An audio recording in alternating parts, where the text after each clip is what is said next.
Hey everybody, it's your Sam again, and I'm here with another video. Today I want to talk about passive voice. Passive voice has been kind of a problem for me.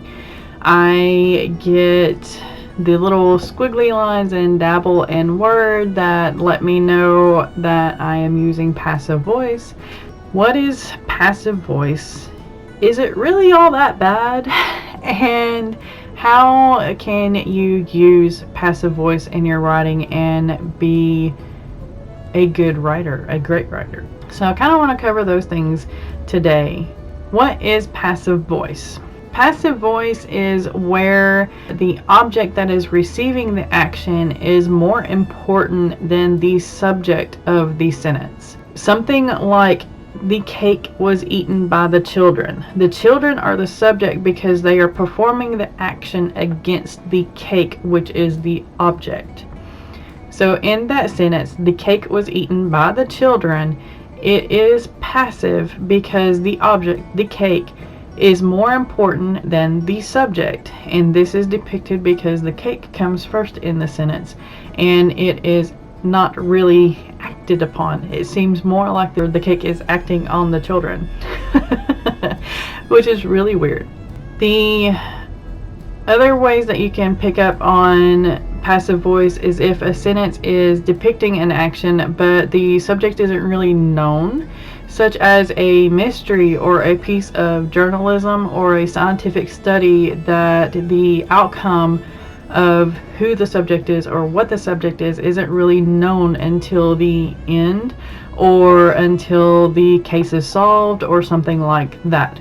So passive voice does lend a bit of mystery, or it can, so that you can keep your reader guessing, or you can not let the reader know exactly what's going on, but you can kind of feed them breadcrumbs along the way.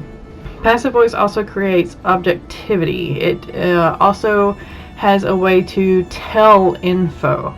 Passive voice can be used a lot when info dumping, so keep that in mind. If you find that you have swaths of passive voice, then more than likely you are dumping all the information onto your reader at one time, and you don't really want to do that. Passive does create objectivity. That's the reason why a lot of journalists and scientific studies use the passive voice, because they have to keep objective in order to deliver the news or to deliver the theory.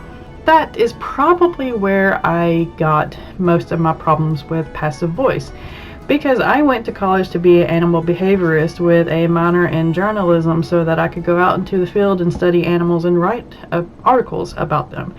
So I think that's the reason why I have a lot of passive voice going on in some of my works. Therein again, passive voice isn't all that bad, but an overuse of it, just like anything in writing, can be bad.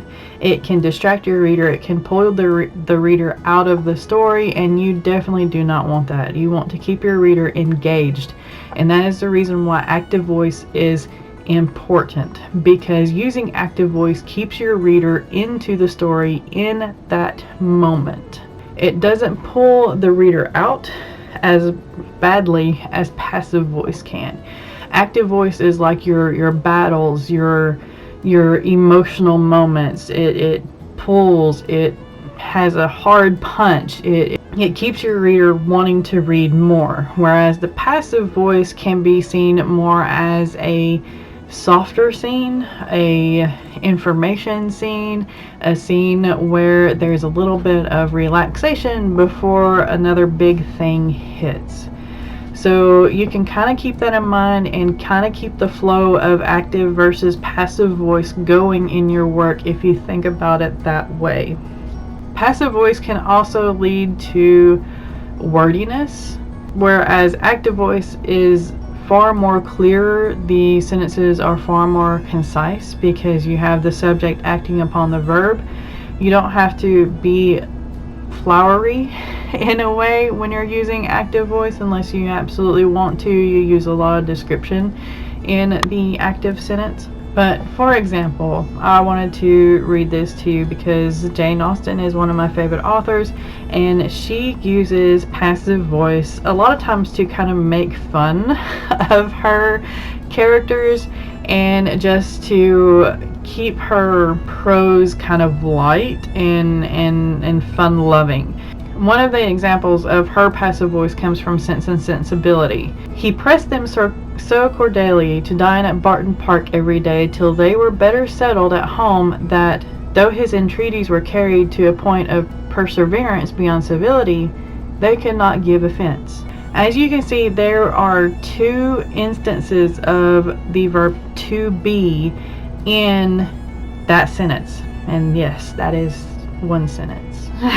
She uses commas very well, or she used commas very well. So the verb, any form of the verb to be, such as is, are, was, were, is a sign of passive voice.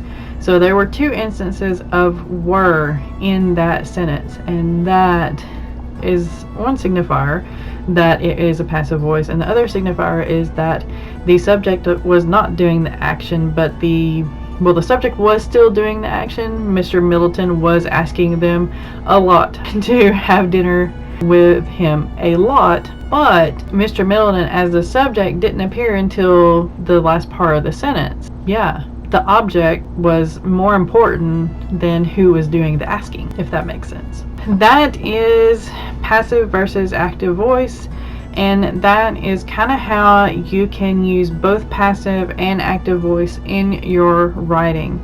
I hope this was a little bit helpful, and if you have any further questions, or if you have any ideas, or you want to add to this, make sure to do that in the comments. It will be very appreciative, because as you know, I am still learning how to take out my passive voice and put more action in my words. Okay, so a little bit of time has passed because I stopped recording this in order to go do my live stream, because I'm running behind. So sorry for the change here and all that good stuff.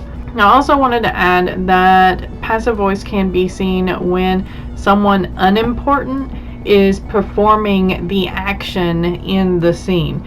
Passive voice can be used for that, such as when the crown is taken from the current ruler and put on the ruler to be's head.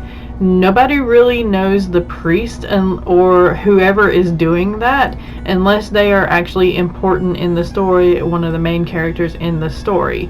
So that is an example of when to use a passive sentence or a passive voice, because if you have a character that is only going to show up in that sentence and they're performing an action against one of the main characters, you can use a passive sentence or a passive voice to depict that, and then go back into your active voice, your action, because then your main character can react and be in the moment after that. So yeah, that's just kind of another example right there. Hopefully this has been a little bit helpful. Like I said earlier, I know this video is really short.